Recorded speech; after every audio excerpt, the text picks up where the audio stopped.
જય સ્વામિનારાયણ બેન, જય શ્રી કૃષ્ણ. આજે આપણે બનાવીશું સેન્ડવિચ ઢોકળા. તો સેન્ડવિચ ઢોકળા માટે મેં અહીંયા જે બેટર બનાવ્યું છે એમાં 3 વાટકી ચોખા છે, 1 વાટકી અડદની દાળ છે, અને 5 થી 6 કલાક પલાળી અને એનું મીઠું નાખી અને ખીરું બનાવી લીધું છે. એમાં સોડા અને તેલ નાખીને મેં તૈયાર કરેલું છે. પછી આપણે સેન્ડવિચ ઢોકળાની ચટણી છે. તો ચટણીમાં મેં કોથમીર, પુદીનો, લીલા મરચાં, આદું એ લઈ અને પીસી લીધી છે, લીંબુ નાખ્યું છે. પછી ખીરાનું બેટર હોય એની અંદર એ ચટણી મિક્સ કરી અને આ ચટણી એક તૈયાર કરી છે. પછી વઘાર માટે આપણે લઈશું તેલ, રાઈ છે, હિંગ છે, તલ છે અને લીલા ધાણા છે. સેન્ડવિચ ઢોકળા માટે આપણે થાળીમાં તેલ ગ્રીસ કરી અને મેં મૂકેલું હતું, તો એ ગરમ થઈ ગયું છે. સ્ટેન્ડ આપણે બહાર લઈશું.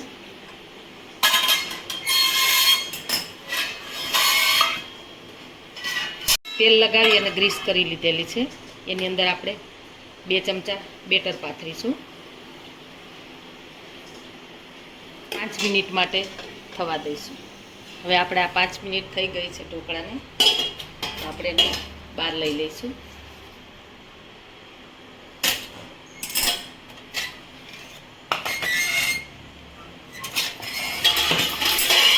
હવે આની ઉપર આપણે જે આપણે ચટણી બનાવી હતી એ ચટણી એપ્લાય કરીશું. આપણે ચટણી એપ્લાય કરી દીધી છે. હવે ફરી પાછા આપણે એને સ્ટેન્ડમાં 5 મિનિટ થવા દઈશું. હવે આપણે આને 5 મિનિટ થઈ ગઈ છે. હવે એને બહાર નીકાળી અને ફરી પાછું આપણે ઉપર ખીરું એપ્લાય કરીશું.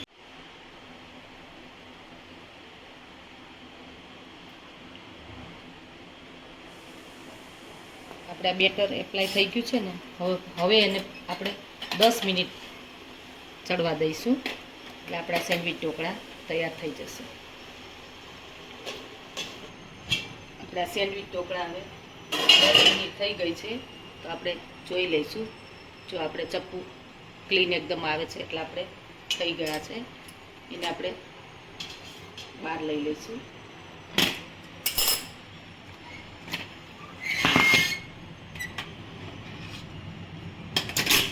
હવે આપણે આને તૈયાર છે આપણા ઢોકળા. એને આપણે 10 મિનિટ ઠંડા થવા દઈશું. હવે આપણે આ સેન્ડવિચ ઢોકળા આપણા ઠંડા થઈ ગયા છે. એને આપણે પીસ કરીશું. જે આપણા સેન્ડવિચ ઢોકળા તૈયાર થઈ ગયા છે. સેન્ડવિચ ઢોકળા માટેનો વઘાર કરીશું. એના માટે આપણે તેલ મૂકીશું થોડું. આપણા તેલ ગરમ થઈ ગયું છે. એમાં આપણે 1 ચમચી રાઈ નાખીશું, 1 ચપટી હિંગ છે, મીઠા લીમડાના પાન છે અને તલ છે 1 ચમચી.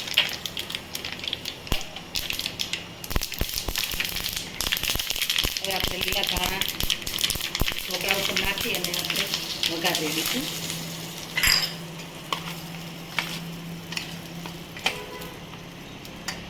સેન્ડવિચ ઢોકળા આપણા તૈયાર છે.